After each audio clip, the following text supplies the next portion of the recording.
Hi friends, welcome back to my channel. ಕಡಿಮೆ ಸಮಯದಲ್ಲೇ ಈ ರೀತಿ ರುಚಿ ರುಚಿಯಾಗಿ ಅಡುಗೆ ಮಾಡ್ಕೋಬೋದು ಅಂದರೆ ಯಾರಿಗಿಷ್ಟ ಆಗಲ್ಲ ಹೇಳಿ. ಅದರಲ್ಲೂ ಕೂಡ ಕೆಲಸಕ್ಕೆ ಹೋಗುವಂತಹ ಮಹಿಳೆಯರಿಗಂತೂ ತಟ್ಟಂತ ಅಡುಗೆ ಆಗಿಬಿಟ್ರೆ ಅದಕ್ಕಿಂತ ಖುಷಿ ಪಡುವಂಥ ವಿಷಯ ಯಾವುದೂ ಇರೋದಿಲ್ಲ. ತುಂಬಾ ಖುಷಿ ಆಗಿಬಿಡುತ್ತೆ.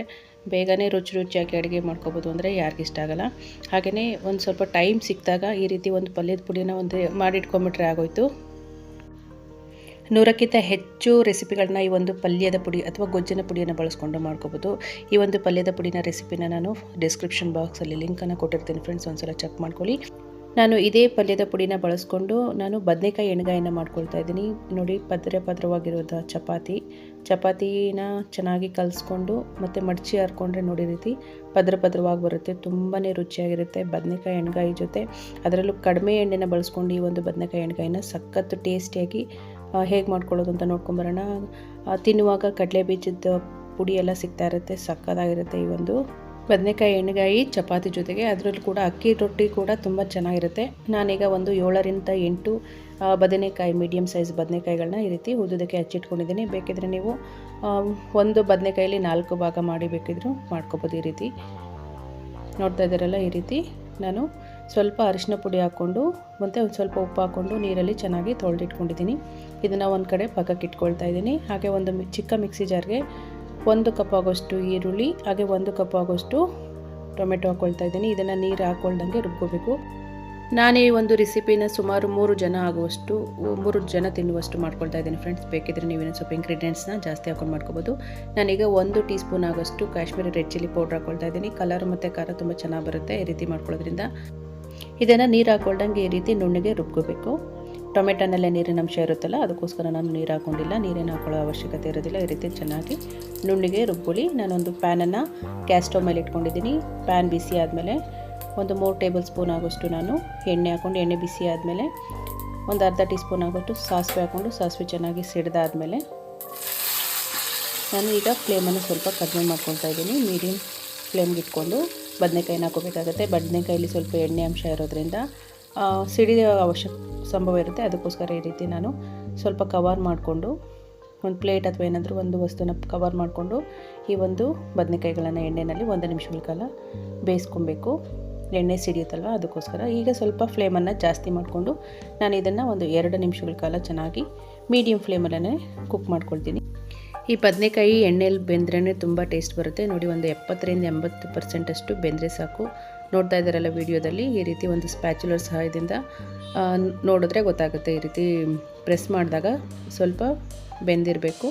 ಆವಾಗ ನಾವು ಈ ಒಂದು ಟೊಮೆಟೊ, ರೆಡ್ ಚಿಲ್ಲಿ ಪೌಡರು ಮತ್ತು ಈರುಳ್ಳಿ ಎಲ್ಲ ರುಬ್ಕೊಂಡಿದ್ವಲ್ಲ, ಆ ಒಂದು ಮಿಶ್ರಣನ ಹಾಕ್ಕೊಂಡು ಆ ಒಂದು ಮಿಶ್ರಣ ಎಣ್ಣೆನಲ್ಲೇ ಫ್ರೈ ಆಗಬೇಕು. ಆವಾಗ ಟೇಸ್ಟ್ ಬರೋದು ಈ ಒಂದು ಬದನೆಕಾಯಿ ಎಣ್ಣೆಗಾಯಿಗೆ. ನೋಡಿ, ಈ ರೀತಿ ಎಣ್ಣೆ ಎಲ್ಲ ಚೆನ್ನಾಗಿ ಬಿಡ್ತಾ ಇದೆ, ನೋಡ್ತಾ ಇದ್ದೀರಲ್ಲ ವಿಡಿಯೋದಲ್ಲಿ. ಹಾಗೆ ಎಣ್ಣೆ ಎಲ್ಲ ಚೆನ್ನಾಗಿ ಬಿದ್ದಾದಮೇಲೆ ಮಿಕ್ಸಿ ಜಾರ್ಗೆ ಒಂದು 2 ಟೇಬಲ್ ಸ್ಪೂನ್ ಆಗೋಷ್ಟು ನೀರು ಹಾಕ್ಬಿಟ್ಟು ಆ ಒಂದು ಮಿಕ್ಸಿ ಇರುತ್ತಲ್ಲ ಮಸಾಲೆ, ಅದನ್ನು ಕೂಡ ಇದಕ್ಕೆ ಸೇರಿಸ್ಕೊಳ್ಳೋಣ.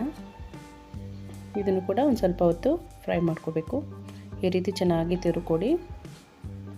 ಇದಾದಮೇಲೆ ನಾನು ಪಲ್ಯದ ಪುಡಿ ಹಾಕ್ಕೊಳ್ತಾ ಇದ್ದೀನಿ. ಒಂದು 2 ಟೇಬಲ್ ಸ್ಪೂನ್ ಆಗೋಷ್ಟು ನಾನು ಪಲ್ಯದ ಪುಡಿ ಹಾಕ್ಕೊಳ್ತಾ ಇದ್ದೀನಿ. ಪಲ್ಯದ ಪುಡಿ ಹಾಕುವಾಗ ಫ್ಲೇಮನ್ನು ಲೋನಲ್ಲಿ ಇಟ್ಕೊಳ್ಳಿ, ಯಾಕಂತ ಹೇಳಿದ್ರೆ ತಳ ಹತ್ಬಿಡುತ್ತೆ. ಅದಕ್ಕೋಸ್ಕರ ಆದಷ್ಟು ದಪ್ಪ ತಳದ ಪಾತ್ರೆಗಳನ್ನು ಬಳಸ್ಕೊಂಡು ಈ ಒಂದು ಅಡುಗೆಗಳನ್ನು ಮಾಡಿಕೊಂಡ್ರೆ ಒಳ್ಳೆಯದು ಫ್ರೆಂಡ್ಸ್. ಹಾಗೆ ನಾನು ಒಂದು 2 ಟೇಬಲ್ ಸ್ಪೂನ್ ಆಗೋಷ್ಟು ಹುಣಸೆಹಣ್ಣು ರಸ ಹಾಕ್ಕೊಳ್ತಾ ಇದ್ದೀನಿ. ನಾನೊಂದು ಮೀಡಿಯಮ್ ಸೈಜ್ ನಿಂಬೆಹಣ್ಣು ಗಾತ್ರದ ಹುಣಸೆಹಣ್ಣನ್ನು ನೆನೆಸಿಟ್ಕೊಂಡಿದ್ದೆ. ಅದರ ಒಂದು 2ರಿಂದ 3 ಟೇಬಲ್ ಸ್ಪೂನ್ ಆಗೋಷ್ಟು ಹುಣಸೆಹಣ್ಣು ರಸ ಹಾಕ್ಕೊಂಡು ಇದನ್ನು ಕೂಡ ಚೆನ್ನಾಗಿ ಫ್ರೈ ಮಾಡ್ಕೊಳ್ತಾ ಇದ್ದೀನಿ. ಬದನೆಕಾಯಿ ಎಣ್ಗಾಯಿಗೆ ಹುಣಸೆಹಣ್ಣು ಹಾಕ್ಕೊಳ್ಳಿ, ತುಂಬ ಟೇಸ್ಟ್ ಬರುತ್ತೆ. ಹಾಗೆ ರುಚಿಗೆ ತಕ್ಕಷ್ಟು ಉಪ್ಪು. ನಾವು ಪಲ್ಯದ ಪುಡಿ ಯೂಸ್ ಮಾಡಿರೋದ್ರಿಂದ ಪಲ್ಯದ ಪುಡಿಗೂ ಕೂಡ ಸ್ವಲ್ಪ ಉಪ್ಪು ಹಾಕ್ಕೊಂಡು ಮಾಡ್ಕೊಂಡಿರ್ತೀವಲ್ಲ, ನೋಡಿಕೊಂಡು ಟೇಸ್ಟ್ ನೋಡಿಕೊಂಡು ಉಪ್ಪು ಹಾಕ್ಕೊಬೋದು. ನೋಡಿ, ರೀತಿ ಎಣ್ಣೆ ಎಲ್ಲ ಚೆನ್ನಾಗಿ ಬಿಡಬೇಕು. ಇದನ್ನು ಬೇಕಿದ್ರೆ ಇದಕ್ಕೆ ಬೇಕೇ ಸ್ವಲ್ಪ ಗರಂ ಮಸಾಲ ಕೂಡ ಸೇರಿಸ್ಕೋಬೋದು, ಮಸಾಲೆ ಜಾಸ್ತಿ ಇಷ್ಟಪಡೋರಾದರೆ. ಅಥವಾ ಒಂದು ಸ್ವಲ್ಪ ಫ್ರೆಶ್ ಕ್ರೀಮ್ ಇದ್ದರೂ ಕೂಡ ನೀವು ಹಾಕ್ಕೊಬೋದು, ತುಂಬ ಚೆನ್ನಾಗಿ ಬರುತ್ತೆ. ಹಾಗೆ ಸ್ವಲ್ಪ ಕೊತ್ತಂಬರಿ ಸೊಪ್ಪನ್ನು ಆ್ಯಡ್ ಮಾಡ್ಕೊಳ್ತಾ ಇದ್ದೀನಿ.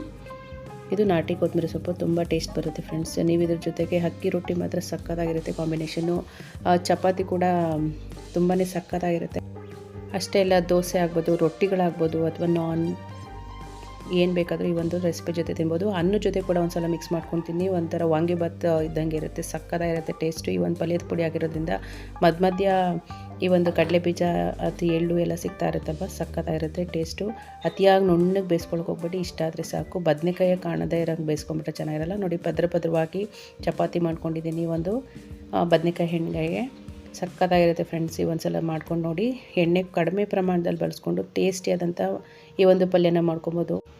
ಚಪಾತಿನೂ ಕೂಡ ನೋಡಿ ಎಷ್ಟು ಪದರವಾಗಿ ಬಂದಿದೆ ಅಂತ ಹೇಳ್ಬಿಟ್ಟು, ನಾನು ಕೂಡ ಈ ಒಂದು ಚಪಾತಿ ಮಾಡೋದು ಹೇಗೆ ಪದರವಾಗಿ ಅಂತ ಹೇಳ್ಬಿಟ್ಟು ವಿಡಿಯೋ ಹಾಕಿದ್ದೀನಿ ಫ್ರೆಂಡ್ಸ್. ಡಿಸ್ಕ್ರಿಪ್ಷನ್ ಬಾಕ್ಸಲ್ಲಿ ಅದ್ರ ಲಿಂಕ್ ಕೊಟ್ಟಿರ್ತೀನಿ ನೋಡಿ. ಚಪಾತಿ ಜೊತೆ ತಿಂತಾ ಇದ್ದರೆ ಕಳೆದೋಗ್ಬಿಡ್ತೀವಿ ಫ್ರೆಂಡ್, ಅಷ್ಟು ಸಕ್ಕತ್ತಾಗಿತ್ತು. ಒಂದು ಸಲ ಟೇಸ್ಟ್ ಮಾಡಿ ನೋಡಿ, ಒಂದು ಸಲ ಟ್ರೈ ಮಾಡಿಕೊಂಡು ಟೇಸ್ಟ್ ಮಾಡ್ಕೊಳ್ಳಿ.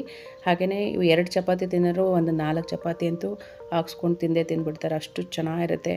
ಟೇಸ್ಟ್ ಮಾತ್ರ ಏವನ್ ಆಗಿತ್ತು. ಇಷ್ಟ ಆದರೆ ಲೈಕ್ ಮಾಡೋದನ್ನು ಮರಿಬೇಡಿ. ಹೊಸದಾಗಿ ನನ್ನ ಚಾನಲ್ನ ನೋಡ್ತಾ ಇದ್ದರೆ ಸಬ್ಸ್ಕ್ರೈಬ್ ಮಾಡ್ಕೊಳ್ಳಿ. ಮತ್ತಷ್ಟು ಈಸಿ ಹೆಲ್ತಿ ರೆಸಿಪಿಯೊಂದಿಗೆ ಇನ್ನೊಂದು ವಿಡಿಯೋ ಜೊತೆ ಸಿಗೋಣ ಅಂತ ಹೇಳ್ತಾ, ಈ ವಿಡಿಯೋ ನೋಡಿದ್ದಕ್ಕಾಗಿ ತಮ್ಮೆಲ್ಲರಿಗೂ ಥ್ಯಾಂಕ್ ಯು ಸೋ ಮಚ್.